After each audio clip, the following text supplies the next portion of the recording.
السلام علیکم ورحمۃ اللہ وبرکاتہ۔ آج آپ کے سامنے ایک کہانی کے ساتھ حاضر ہوئے ہیں۔ ایک تھا راجا، ایک تھی رانی۔ بچپن سے ہم یہ جملہ سنتے آئے ہیں اور آخر میں یہی کہا جاتا ہے کہ دونوں مر گئے، ختم ہوگی کہانی۔ مگر سچ یہ ہے کہ زندگی کی کوئی کہانی اتنی سادہ نہیں ہوتی اور نہ ہی اتنی مختصر۔ اصل کہانیوں تو وقت کے ساتھ سانس لیتی ہیں، کردار بدلتی ہیں اور انجام پر ہمیں آئینہ دکھا جاتی ہیں۔ یہ ایک ایسی سلطنت کی بات ہے جو دور سے بہت شاندار لگتی تھی۔ اونچے محل، چمکتے ہوئے دروازے، فوجی دستے اور ہر طرف اقدار کا رعب۔ اس سلطنت کا راجا طاقتور تھا، عقل مند بھی تھا، مگر اس کے دل میں عاجزی نہیں تھی۔ اسے لگتا تھا کہ یہ سب کچھ اس کی اپنی قابلیت کی وجہ سے ہے، اس لیے کسی کا شکر ادا کرنا ضروری نہیں سمجھتا۔ رانی نہایت حسین تھی، مگر حسن کے ساتھ صبر اور قناعت نہ تھی۔ اسے لگتا تھا کہ جتنا ہے وہ کم ہے اور جتنا مل جائے وہ حق ہے۔ محل کے اندر عیش و آرام تھا، مگر محل کے باہر لوگوں کی زندگی مشکل ہوتی جا رہی تھی۔ کسان دن رات محنت کرتا مگر اناج پورا نہ ہوتا، تاجر ٹیکسوں کے بوجھ تلے دبے رہتے، یتیم بچے سڑکوں پر کھیلتے نہیں تھے، مانگتے تھے، مگر راجا اپنی تخت سے نیچے دیکھنے کو تیار نہ تھا اور رانی اپنے آئینے سے باہر کی دنیا کو مارنے پر آمادہ نہ تھی۔ وقت گزرنے کے ساتھ ساتھ ظلم معمول بن گیا۔ جو بات پہلے غلط لگتی تھی وہ آہستہ آہستہ نظام کا حصہ بن گیا۔ دربار میں سچ بولنے والے کم اور خوشامدی زیادہ ہو گئی۔ انصاف کی جگہ فیصلہ ہونے لگا اور حق کی جگہ طاقت نے لے لی۔ لوگ دل ہی دل میں دعا کرنے لگے کہ کوئی دن بدلے، کوئی وقت بدلے، مگر محل کی دیوار تک وہ آواز نہ پہنچ سکی۔ پھر ایک سال آیا جب بارش نہ ہوئی، کھیت سوکھ گئے، کنویں خالی ہو گئے اور قحط نے دستک دی۔ لوگوں نے صبر کیا، پھر فریاد کی، پھر دربار کا رخ کیا۔ محل کے دروازے تک آئے، پہنچے، مگر اندر موسیقی بج رہی تھی۔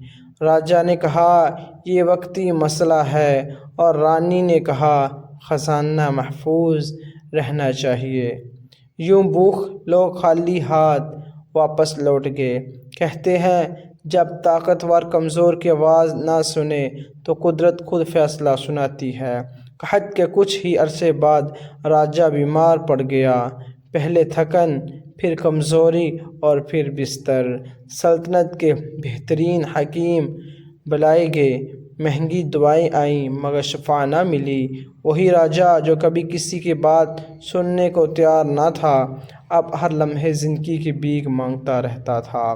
رانی نے بہت کوشش کی کہ اس نے سونا لٹایا، محنتیں منائیں، مگر وقت لوٹ گیا نہیں آتا۔ ایک رات محل میں خاموشی چھا گئی۔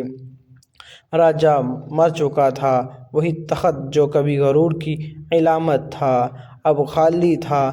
رعایا نے آنسو نہیں بہائے، صرف سر جھکا کر حقیقت قبول کی۔ راجا کے بعد رانی نے کچھ عرصہ حکومت کی، مگر نہ اس کے پاس راجا جیسی طاقت تھی اور نہ لوگوں کا اعتماد۔ تنہائی نے اسے گھیر لیا۔ جو لوگ کبھی اس کے گرد رہتے تھے اب دور ہو گئے۔ محل وہی تھا مگر آوازیں بدل گئیں۔ آخرکار ایک دن وہ بھی خاموشی سے دنیا سے رخصت ہو گئی۔ لوگوں نے سادہ لفظوں میں کہہ دیا ایک تھا راجا، ایک تھی رانی، دونوں مر گئے، ختم ہو گئی کہانی۔ مگر اصل سوال یہ ہے کہ کیا واقعی کہانی ختم ہو گئی؟ نہیں، کیونکہ انسان مر جاتا ہے مگر اس کے اعمال زندہ رہتے ہیں۔ آج بھی اس سلطنت کے گنڈو گواہی دیتے ہیں کہ طاقت عارضی ہوتی ہے اور انصاف دائمی۔ اگر راجا اپنی طاقت کو امانت سمجھتا، اگر رانی اپنے حسن کے ساتھ رحم کو بھی جگہ دیتی تو شاید آج ان کے نام تاریخ میں سنہری حروفوں سے لکھے جاتے۔ قبریں سب کی بنتی ہیں مگر یادیں صرف ان کی ہی بنتی ہیں جو لوگوں کے دلوں میں جگہ بناتے ہیں۔ یہ کہانی دراصل ہماری کہانی ہے۔ کوئی جھوٹ راجہ ہے، کوئی بڑا گھروں کی رانی ہے، کوئی دفتر میں طاقت رکھتا ہے، کوئی خاندان میں۔ سوال یہ نہیں کہ ہمارے پاس کتنے اختیار ہیں، سوال یہ ہے کہ ہم اس اختیار کے ساتھ کیا کر رہے ہیں، کیونکہ آخر میں لوگ یہ نہیں دیکھتے کہ آپ کتنے امیر تھے یا کتنے طاقتور تھے، بلکہ یہ دیکھتے ہیں کہ آپ نے آسانی پیدا کی ہے یا مشکل، امید دی ہے یا مایوسی۔ اس لیے یاد رکھو، کہانی مرنے سے ختم نہیں ہوتی، کہانی تب ختم ہو جاتی ہے جب انسان کو کوئی یاد نہ کرے، اور کامیاب وہ ہے جس کے بعد کہا جائے کہ وہ چلا گیا مگر اس کی مثال آج بھی زندہ ہے۔ تو انشاءاللہ پھر ملتے ہیں اگلی ویڈیو میں۔ یاد رکھیے گا۔ السلام علیکم ورحمۃ اللہ وبرکاتہ۔